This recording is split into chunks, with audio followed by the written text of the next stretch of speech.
So I'm sure by now you guys have seen the short videos on my channel or my different social media accounts where I share my POVs while vending at local Pokemon shows or trade shows. Well, this past weekend I did my first 2-day show outside my city, and I wanted to share my experiences with you guys as well as what I was able to pick up and all the different factors you should consider if you want to do a show outside your city or even a 2-day show. So like I said, I'm going to share with you guys what I was able to pick up, because in terms of pickups, this was a really good show. I was able to pick up a lot of new singles for my inventory and for my future shows and grow my collection like that. And while showing those off, I'll also share with you guys the cost of the trip, what to consider, and just my general advice for you guys based on my experiences. So let's dive right in to see what I picked up. All right, so we have the stack right here, and let me just share with you guys my experiences with this show. So basically this show was called Baz Cards. It was in Montreal, Canada, and this was their first edition. And let me just say the hospitality there was great. Honestly, the organizers were really kind to us. They helped us unload our cars. They always asked if we needed any help, and they were always walking around. There was a lot of volunteers there to help you out. So in terms of hospitality, I would say it was my best show to date. Really recommended for that.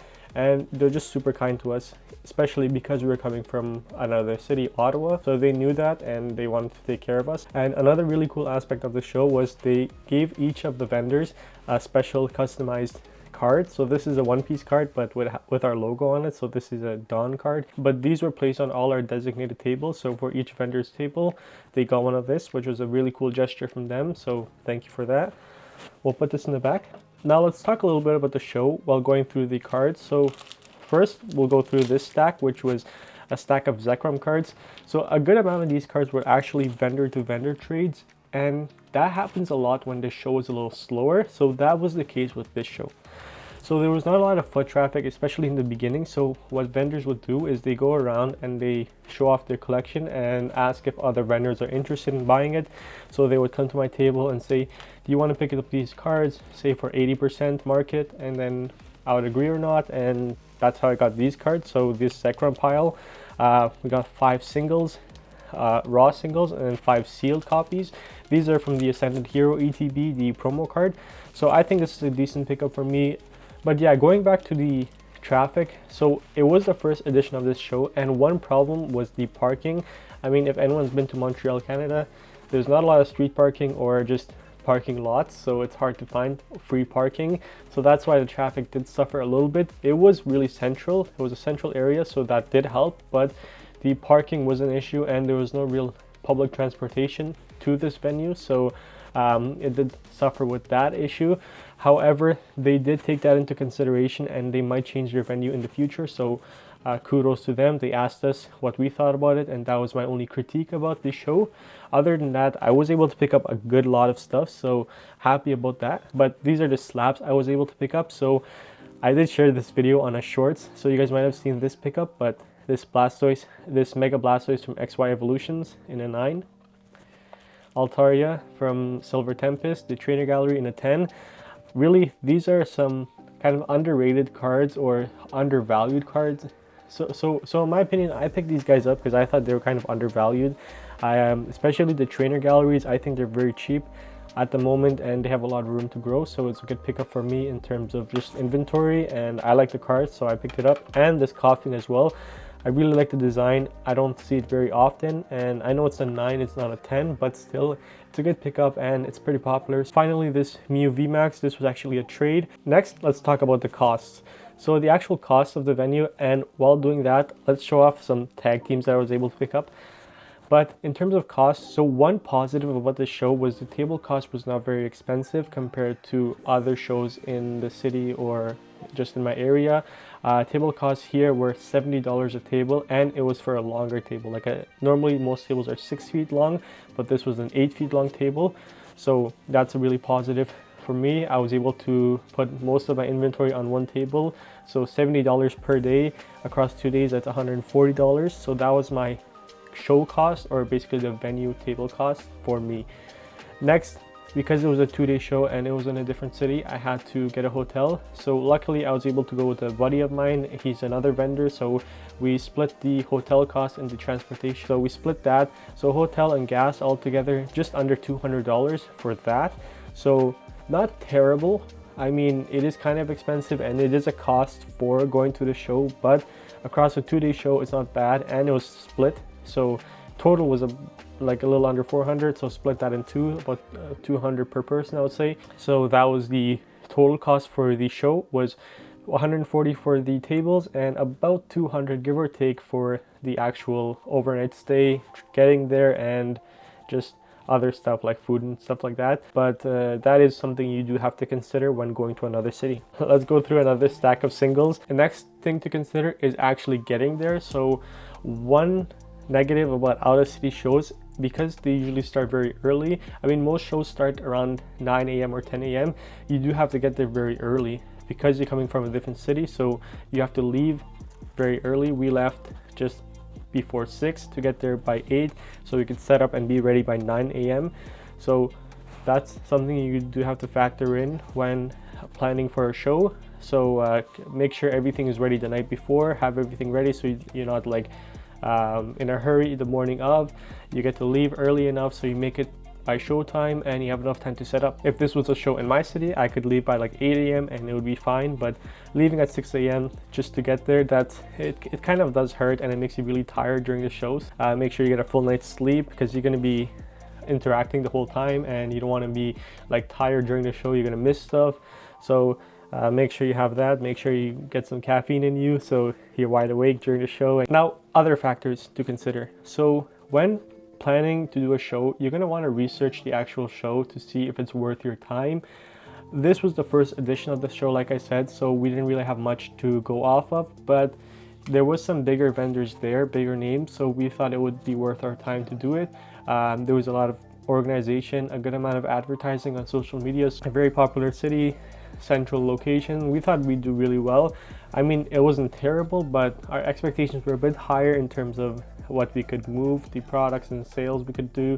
It wasn't as great, but that's probably because of the actual parking situation and the level of traffic.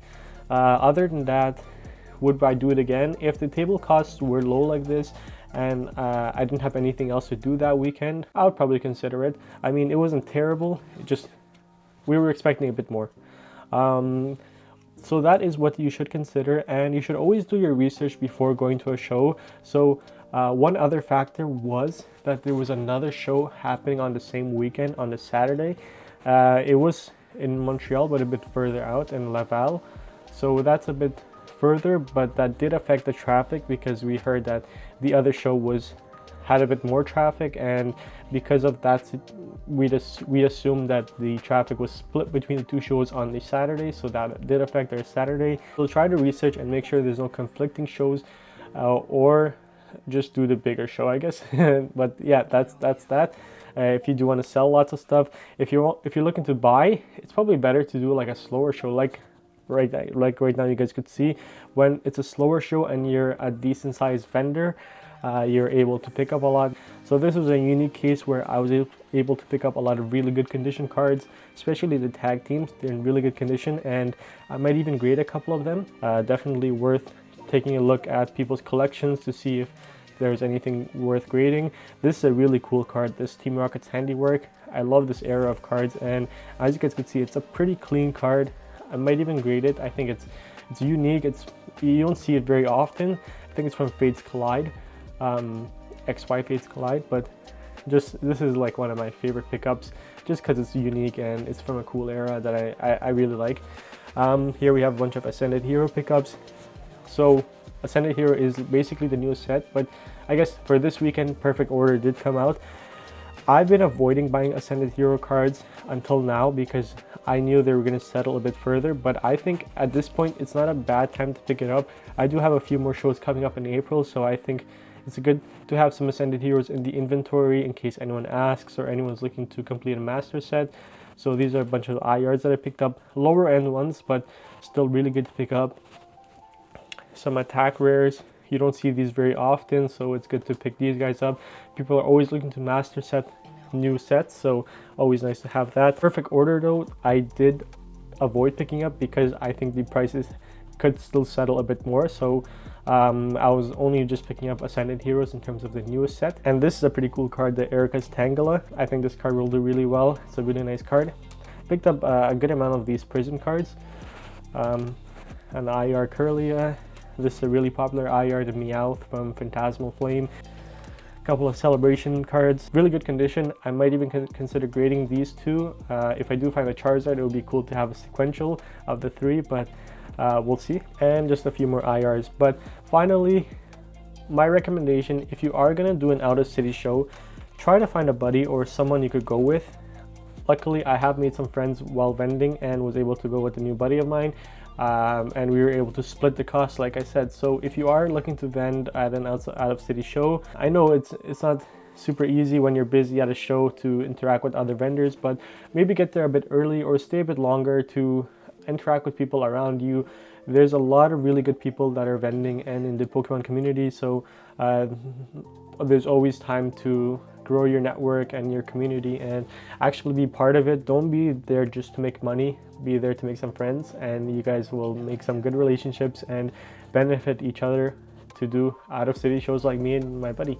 But this is finally a Dragon Ball card that I picked up. It's just something super small, but I thought this was cool and it was a trade, so I was hoping to do it. And really, that's it. So overall, my favorite pickups of the weekend, definitely the tag teams. I don't often get the chance to pick up tag teams, and when I do, I tend to grade them because I really like tag team cards, especially like you guys could see this card I have rated in a 10, and these ones that I picked up, they're in really good condition, so I am excited to grade a few of these. Alrighty, so that's it.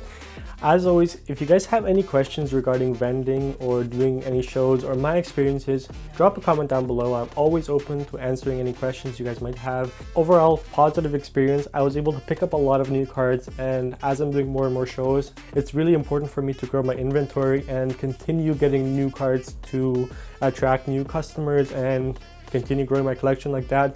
If you guys enjoyed this video, please drop a like, subscribe if you guys are new here, and share this video with anyone that's interested in vending or wants to see what I picked up. And thank you guys for watching.